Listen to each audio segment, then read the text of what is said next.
وہ حکومت کو اور الیکشن کمیشن کو بھگتنا پڑیں گے۔ اس کے بعد دوسرا طریقہ کار یہ ہے کہ 63A کو جس طرح فیصلہ معطل کروایا گیا اور جس طرح فلور کراسنگ کو اور ہارس ٹریڈنگ کو لیگل قرار دیا گیا، تو ان کے پاس یہ آپشن ہے کہ تحریک انصاف کے لوگوں سے ووٹ دلوا لیا جائے آئینی ترمیم کے حق میں۔ اب ایسا ہوتا ہوا بھی نظر نہیں آ رہا، کیونکہ تحریک انصاف نے اپنے ایم این ایس کو روپوش ہونے کا حکم دے دیا ہے۔ تو اس وقت صورتحال یہ ہے کہ حکومت بے بس ہے، حکومت کو کچھ سمجھ نہیں آ رہا کہ کیا کیا جائے۔ اسی لیے آج ایک بار پھر حکومت مولانا فضل الرحمان کے پاس گئی ہے، ان کے در پر پہنچی ہے اور کہا ہے کہ جی اپنی سپورٹ ہمارے لیے دے دیں، لیکن اب تک مولانا فضل الرحمان تحریک انصاف کے ساتھ ہی کھڑے ہوئے ہیں۔ آج تحریک انصاف کے عبوری چیئرمین بیرسٹر گوہر خان کی مولانا فضل الرحمان سے ملاقات ہوئی، ساتھ سلمان اکرم راجہ بھی تھے، تو بظاہر طور پر نظر یہ آ رہا ہے کہ مولانا فضل الرحمان نے تحریک انصاف کا ساتھ دینے کا فیصلہ کیا ہے، اور مولانا فضل الرحمان کے لیے ضروری بھی ہے، اگر انہوں نے اپنی سیاست بچانی ہے تو مولانا فضل الرحمان کو تحریک انصاف کے ساتھ جانا پڑے گا۔ ادروائز تحریک انصاف کا ساتھ جن جماعتوں نے چھوڑا تھا، آج جماعتیں وہ دیکھ لیں کہاں پر ہیں، منہ چھپاتی ہوئی پھر رہی ہیں، جعلی ووٹ تو لے لیے لیکن عوام ان کو قبول کرنے کے لیے بھی تیار نہیں ہے۔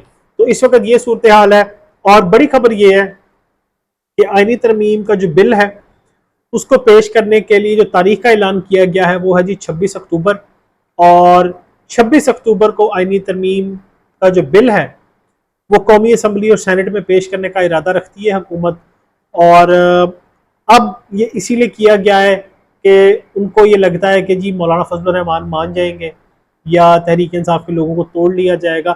اب سوال میرا یہ ہے کہ ویسے تو آپ جمہوریت جمہوریت کہتے پھرتے ہیں، لیکن آپ کو شرم نہیں آئے گی کہ آپ دوسری جماعت کے بندے سے یا رکن اسمبلی سے ووٹ ڈلوا رہے ہیں زبردستی اپنی آئینی ترمیم کے لیے؟ تو یہ جمہوریت تو نہ ہوئی۔ آپ سیاسی جماعت ہیں، آپ میرا خیال ہے جمہوریت کے اوپر ہی یقین رکھتے ہوں گے، لیکن سوال یہ ہے کہ کیا یہ جمہوریت ہے جو کچھ آپ کر رہے ہیں؟ کیا دوسری پارٹی کے رکن کو گرفتار کر کے دباؤ میں لا کر اپنی آئینی ترمیم کے لیے ووٹ ڈلوانا یہ کوئی درست طریقہ کار ہے؟ حکومت کو اس حوالے سے سوچنا ہوگا کہ آپ نے عوام کو جواب دیں، اور جب آپ نے جواب دینا ہے تو اس کے لیے کچھ لاجکس چاہیے ہوں گے۔ اب آئینی ترمیم کا معاملہ سادہ سا ہے کہ جسٹس قاضی فائز عیسیٰ کو ایکسٹینشن دلوانی ہے یا ان کو آئینی عدالت کا سربراہ بنانا ہے۔ آپ خود کہہ رہے ہیں کہ جسٹس قاضی فائز عیسیٰ اس حق میں نہیں ہے، تو پھر آئینی ترمیم کیوں ضروری ہے؟ وہ اس لیے ضروری ہے کہ عمران خان پاکستان کی سیاست سے ہمیشہ کے لیے سائڈ پر ہو جائے۔